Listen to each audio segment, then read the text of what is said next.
मुझे नंगा करके मारा जाता था, मुझे टॉर्चर किया गया, मुझे खाना नहीं दिया गया, मुझे गालियाँ दी गई, लेकिन मैं ज़िंदा हूँ, अभी भी आपके सामने हूँ। अल्लाह का शुक्र है कि मैं इस वजह से कहता हूँ ना कि मैं एनएसए लगने के बाद नेशनल। आपकी लड़ाई सिस्टम से है या सरकार से है? ना मेरी लड़ाई सिस्टम से है, ना मेरी सरकार से है। मेरी बस लोगों के लिए इंसाफ की वो है।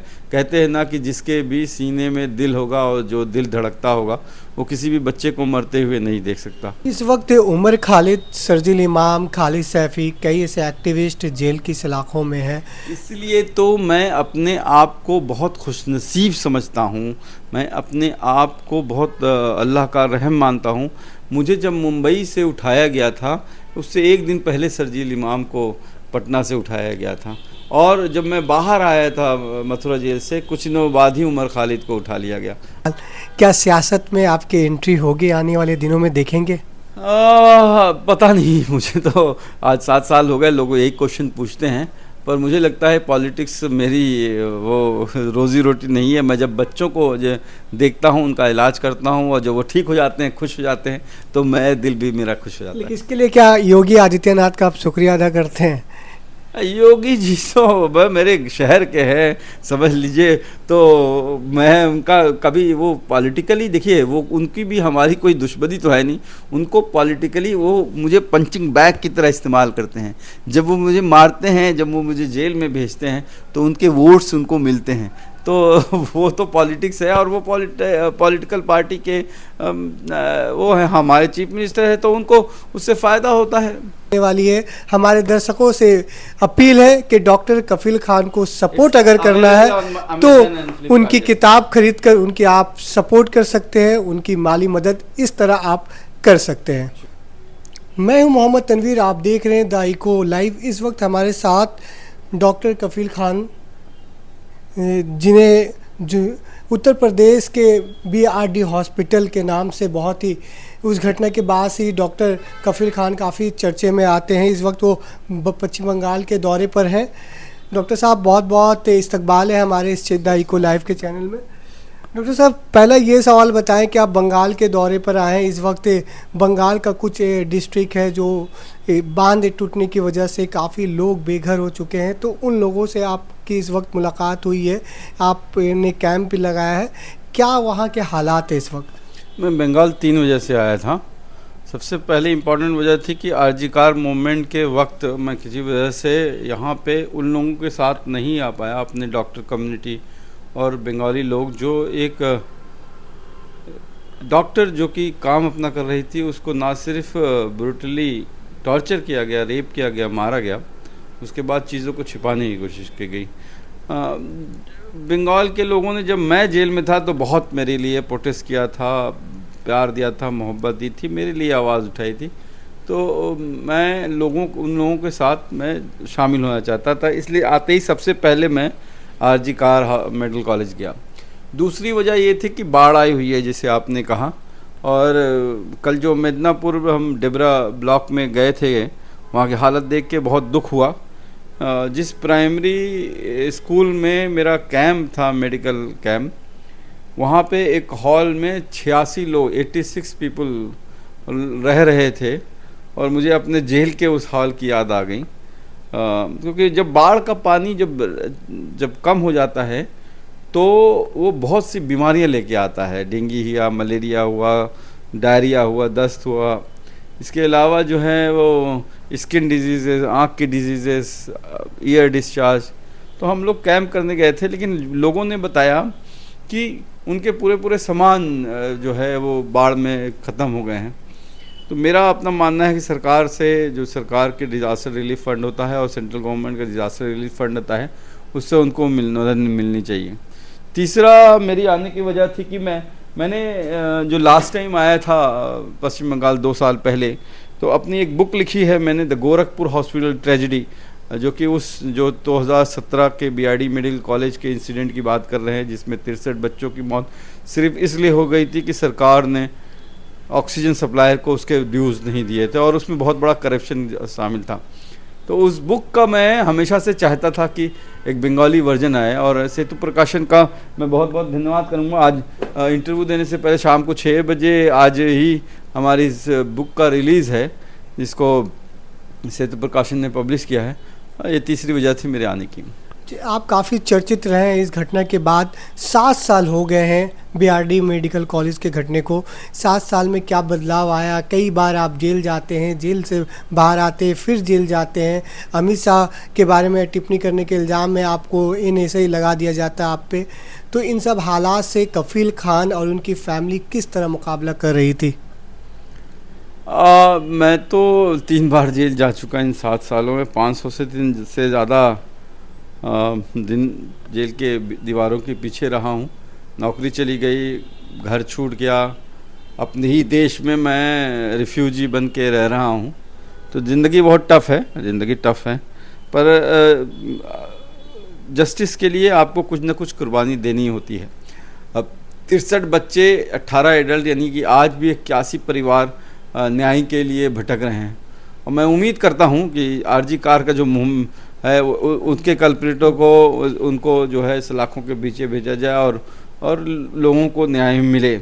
और रही बात जो आपने कहा कि मैंने अमित शाह के खिलाफ टिप्पणी की थी, वो CAA NRC का जो मूवमेंट था वो सिर्फ मुसलमानों के खिलाफ नहीं था। वो लॉ वो हर जो स्ट्रीट लेबरर हैं, स्ट्रीट वेंडर हैं, जो डेली वेजर्स हैं, जो जिनके पास कागज़ नहीं थे, उन सब के लिए ख़िलाफ़ था वो लॉ।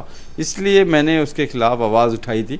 और जो मैंने स्पीच दी थी, जिसको कि उत्तर प्रदेश सरकार ने ये कह के मुझ पर नेशनल सिक्योरिटी एक्ट NSA लगाया था, रासुका लगाया था, कि मैंने जो है 2 धर्मों के बीच में लोगों को भड़काने का काम किया। इलाहाबाद हाई कोर्ट के चीफ जस्टिस ने अपने ऑर्डर में लिखा था कि मेरी speech was about integrity and unity of India. देश को जोड़ने वाला भाषण था, देश को तोड़ने वाला नहीं। और यही बात सुप्रीम कोर्ट ने भी कही है। आपने अपने एक इंटरव्यू में कहा है कि आपका मिशन है एक अस्पताल बनाना।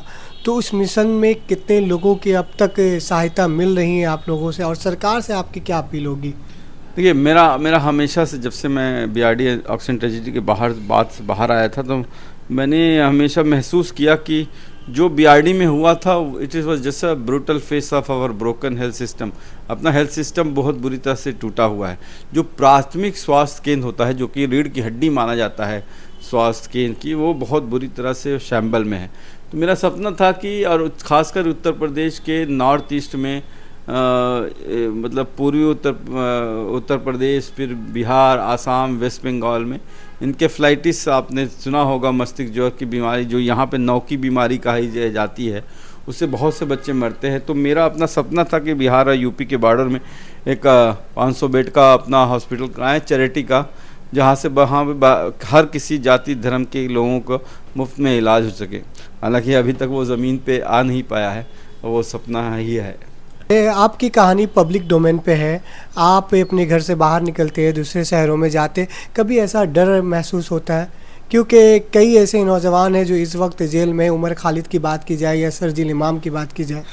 यार, मुझे तो डर नहीं लगता, क्योंकि मेरा मानना है कि अल्लाह अगर जिस दिन चाहेगा तो मुझे मेरी ज़िंदगी से ले लेगा।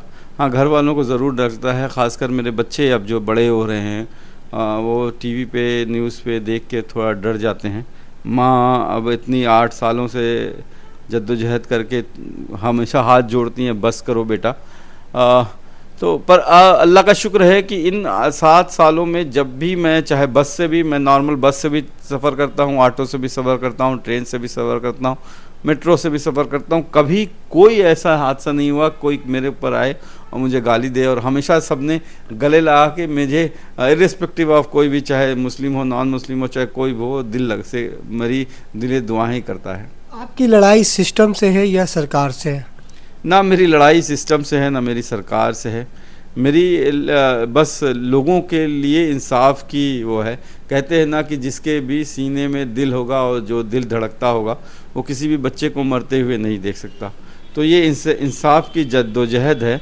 और जो हमारा हेल्थ सिस्टम है, हमारे 1950 के कॉन्स्टिट्यूशन में ये लिखा हुआ है कि हेल्थ जो होता है वो स्टेट सब्जेक्ट है, यानी सरकार की जिम्मेदारी है। पर आज हालात ये हैं कि जो है 63 मिलियन पीपल यानी कि 6 करोड़ लोग सिर्फ गरीबी रेखा के नीचे चले जाते हैं हर साल, इसलिए क्योंकि इतना ज़्यादा जो है हेल्थ पे खर्च उनको देना पड़ता है। अब आपकी बात कर लूँ, चाहे आपकी सैलरी 50,000 60,000 रुपये हो और आप 40 साल तक कमाते रहो, घर में खुदा न खास्ता कोई अम्मी जान को कुछ हो गया या अब्बू जान को कुछ कोई बड़ी बीमारी हो गई, तो एक महीने में आपकी पूरी जमा पूंजी 20 साल की सब चली जाएगी। तो ये हालत हेल्थ सिस्टम की है, उसके लिए मैं काम कर रहा हूँ। इस वक्त उमर खालिद, शर्जील इमाम, खालिद सैफ़ी, कई ऐसे एक्टिविस्ट जेल की सलाखों में हैं। इसलिए तो मैं अपने आप को बहुत खुशनसीब समझता हूँ, मैं अपने आप को बहुत अल्लाह का रहम मानता हूँ। मुझे जब मुंबई से उठाया गया था, उससे एक दिन पहले शर्जील इमाम को पटना से उठाया गया था, और जब मैं बाहर आया था मथुरा जेल से, कुछ दिनों बाद ही उमर खालिद को उठा लिया गया। आज 4-5 साल हो गए हैं उनको, अभी भी वो जेल की सलाखों के पीछे हैं। मुझे नंगा करके मारा जाता था, मुझे टॉर्चर किया गया, मुझे खाना नहीं दिया गया, मुझे गालियाँ दी गई, लेकिन मैं ज़िंदा हूँ, अभी भी आपके सामने हूँ। अल्लाह का शुक्र है कि मैं इस वजह से कहता हूँ ना कि मैं NSA लगने के बाद, नेशनल सिक्योरिटी एक्ट लगने के बाद भी मैं 7 महीने में बाहर आ गया। अभी जो FIR रिसेंटली हुई थी, उस वो waging a war against the nation करके मेरे पर 10 धाराएं लगाई गई थी, फिर भी हाई कोर्ट से मुझे मतलब अरेस्ट स्टे मिल गया। तो इस तरह का अल्लाह का मेरे पर रहम है। तो मैं तो अपने आप खुशनसीब का मानता हूँ, क्योंकि मैंने खुद जेल में देखा है लोग 10-10 साल 15-15 साल बिना किसी गुनाह के और बिना किसी ट्रायल के जेल में हैं। अब तक उमर खालिद के बारे में कहा जाता है कि एक भी ट्रायल नहीं हुआ। क्या लगता है, आप इतनी लड़ाई संघर्ष कर कर जेल से बाहर आए हैं, क्या उमर खालिद को बेल मिलने की कोई उम्मीद है? सुप्रीम कोर्ट खुद कहता है jail is the exception, bail is the rule. तो बेल तो हर किसी का अधिकार है, मतलब जब तक उसके ऊपर आरोप सिद्ध नहीं हो जाते उसका ऊपर अधिकार है। और उमर खालिद के तो उसने तो देश जोड़ने की जैसे बात की थी, उसके ऊपर जो भी वो इल्ज़ाम लगाए गए हैं वो बेबुनियाद हैं, और वो इंशाल्लाह एक दिन बाइज़्ज़त बरी होगा। अच्छा, एक आखिरी सवाल, क्या सियासत में आपकी एंट्री होगी आने वाले दिनों में, देखेंगे? पता नहीं, मुझे तो आज 7 साल हो गए, लोग यही क्वेश्चन पूछते हैं, पर मुझे लगता है पॉलिटिक्स मेरी वो रोज़ी रोटी नहीं है। मैं जब बच्चों को जो देखता हूँ, उनका इलाज करता हूँ, और जब वो ठीक हो जाते हैं, खुश हो जाते हैं, तो मैं दिल भी मेरा खुश हो जाता है। लेकिन वो भी तो कफिल साहब एक खिदमत के नाम पर वोट लेते हैं कि लोगों की खिदमत करेंगे। हाँ, तो हो सकता वो उसके लिए बने, हर आदमी अपनी अपनी वो उनकी स्किल होती है, तो हो सकता वो बने हो। मेरी स्किल, अब देखिए मैं डॉक्टर से राइटर बन गया, राइटर ऑथर 2 बुक लिख चुका हूँ, और जो है मैं एक्टिविस्ट भी बन गया। ऐसा नहीं है कि मैं सिर्फ अपनी डॉक्टर से रिलेटेड मुद्दों पर आवाज़ उठाता हूँ, चाहे कोई मुद्दा injustice done to anywhere any part of the world में आवाज़ उठाता हूँ। तो और हर किसी को, जो भी इंडियन सिटीज़न है, वो सबको उठाना चाहिए। इसके लिए क्या योगी आदित्यनाथ का आप शुक्रिया अदा करते हैं? योगी जी तो मेरे शहर के हैं, समझ लीजिए, तो मैं उनका कभी वो पॉलिटिकली, देखिए वो उनकी भी हमारी कोई दुश्मनी तो है नहीं, उनको पॉलिटिकली वो मुझे पंचिंग बैग की तरह इस्तेमाल करते हैं। जब वो मुझे मारते हैं, जब वो मुझे जेल में भेजते हैं, तो उनके वोट्स उनको मिलते हैं। तो वो तो पॉलिटिक्स है, और वो पॉलिटिकल पार्टी के वो है, हमारे चीफ मिनिस्टर है, तो उनको उससे फ़ायदा होता है। ये थे डॉक्टर कफील खान, जिनसे हमने बात की और अपनी कहानी, अपनी आप बीती इन्होंने बताई, वहीं अपना संघर्ष जारी रखने का इन्होंने ऐलान किया है। और उनकी उर्दू में भी है, नहीं 3 नहीं 10 लैंग्वेजेस में, उनकी 10 जुबानों में किताब है, और उर्दू, हिंदी, कोलकाता में जो आए हैं बंगला ज़बान में इनकी किताब आज कोलकाता में रिलीज़ होने वाली है। हमारे दर्शकों से अपील है कि डॉक्टर कफील खान को सपोर्ट अगर करना है तो उनकी किताब खरीद कर उनकी आप सपोर्ट कर सकते हैं, उनकी माली मदद इस तरह आप कर सकते हैं। हमारे इस वीडियो को अगर आप YouTube और Facebook पर देख रहे हैं तो हमारे पेज को फॉलो करें, वीडियो को ज़्यादा से ज़्यादा शेयर करें। 10 मिनट बोला था, 20 मिनट हो गया। जी जी जी। मुझे